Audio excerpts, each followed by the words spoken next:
Hello and welcome back to my channel. Welcome if you are new here. My name's Joni and I'm the blogger behind simplelivingmama.com. If you don't know, I am a military wife, I'm a homemaker, and I'm a homeschool mom to 7 kids, ages 16 all the way down to 4. So in today's video, I'm going to talk about balancing homemaking and homeschooling. This is a topic that can be tricky because when we become homeschool moms, that really kind of becomes our profession. We devote a lot of time to it. We're very serious about it as our job, right? But we also still have to fit in all of those homemaking tasks throughout the day. And that can be a little bit challenging. So in this video, I'm going to show you how I make it work with my large household. Maybe you can get some tips that you can apply to your own household. I'm going to show you different things that I use to make my life a little bit easier and some different tricks and tips that I have to help things run a little bit more smoothly. So let's get into the video. So I think every good homemaker and homeschool mom knows that in order to make this work, you have to have a plan. And I am no exception. I have to have everything planned out.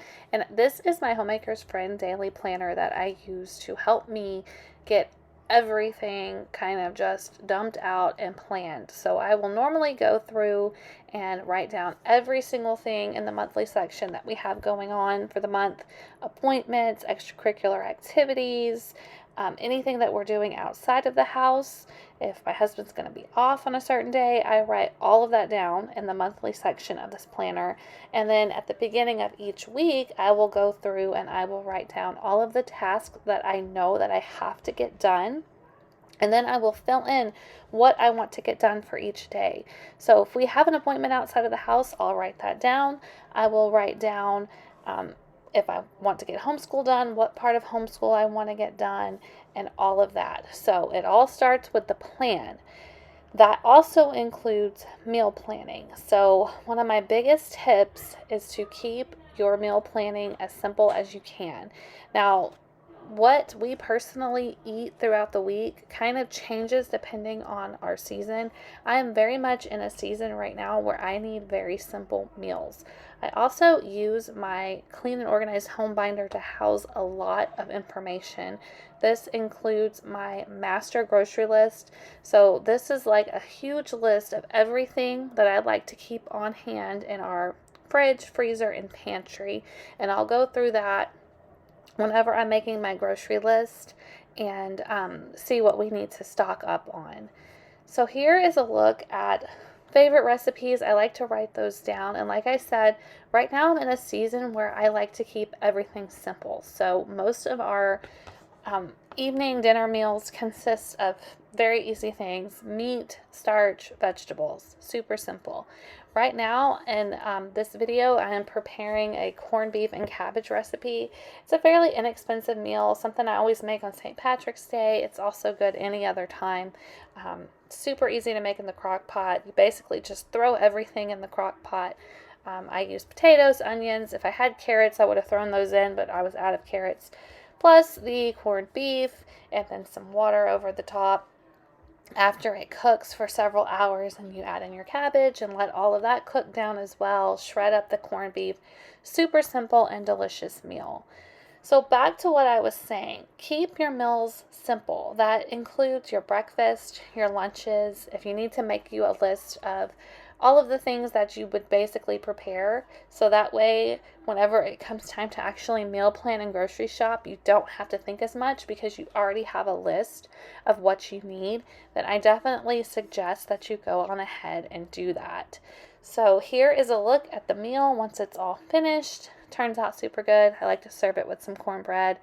Crock pot recipes are the way to go on busy days. The next thing I'm going to talk about is cleaning. So one of the things that I do want to mention is our cleaning routine, or I guess more specifically my cleaning routine.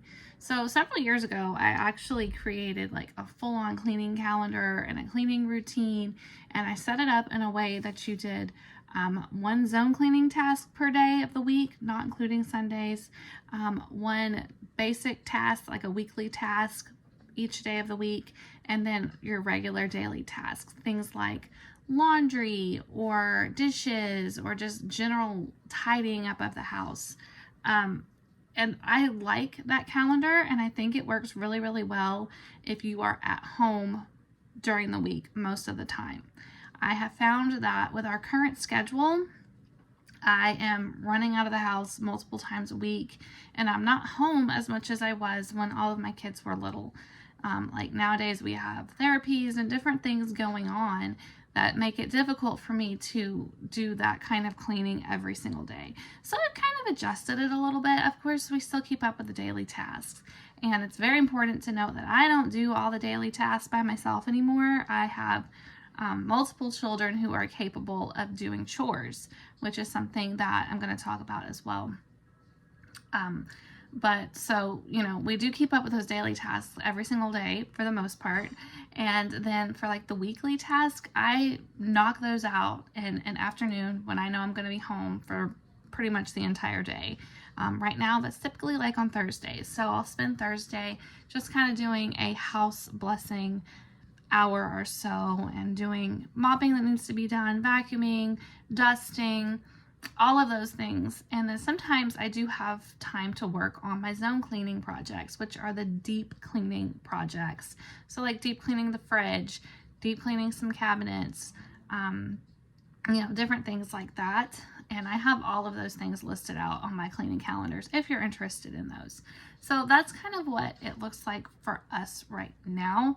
I was gonna try to film cleaning, but it's just been too hectic, and trying to clean and then film yourself cleaning has got to be one of the most difficult things to do, because it's going to take you 3 times as long to clean an area if you're also trying to film it. So maybe one of these days I will have a chance to do that, and because I just want to get in there and get it done and get it cleaned up. I don't moving the camera around and trying to film all these different areas. It's a lot. One of these days I may be able to do that for you guys. So, and I've done it in the past. So, we'll see. We'll get there. So let's talk about chores. I have a running list of chores that all of my kids can do. We typically assign the kids chores, and those are the chores that they stick to. So I have a son that does dishes. I have another son that handles the garbage. Everybody pitches in and cleans up all around the house. You can see my little daughter is right here cleaning off the table.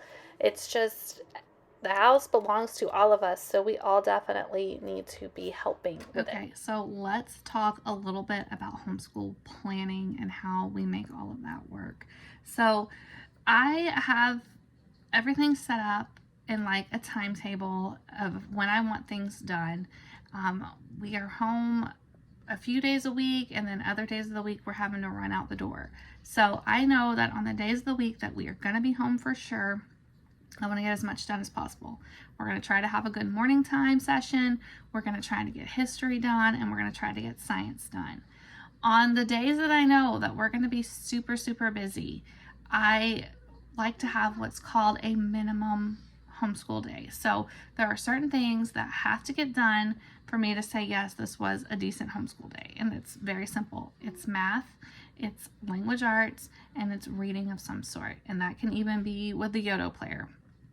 Those are the things that I insist that the kids get done when I know that we're going to be super, super busy. And honestly, I think I heard about this from Pam Barnhill, but having a minimum homeschool day, the things that you expect to get done, even when crazy things are going on, is really important if you're a homeschool parent. That way things don't just get completely left by the wayside. Now, everything else is icing on the cake, and we can knock those things out when we are not being run ragged by life, if you know what I mean. So here's a little peek inside my homeschool planning brain. You can see I love binders. So I do have a homeschool year calendar at a glance. I need to go back and finish that because we have had such a rough time that I haven't even finished it out for the school year. I keep everything in here, all of our curriculum lists, everything that I need to plan our homeschool year goes into this binder. And I'm going to talk more about how I'm planning term 3 because I'm going to do some things a little bit differently in my next video. Here is a look at our loop schedule. This is before I revised it for term 3. These are the things that I just expect to get done as a family style during the school day whenever we have homeschool. So we definitely devote our mornings to our homeschool, and then our afternoons are taken up with me working independently with children or going out to various therapies and appointments. Thank you so much for joining me today. I hope that you enjoyed this video. If you did, please give us a thumbs up and don't forget to subscribe to the channel, and I will see you in the next video.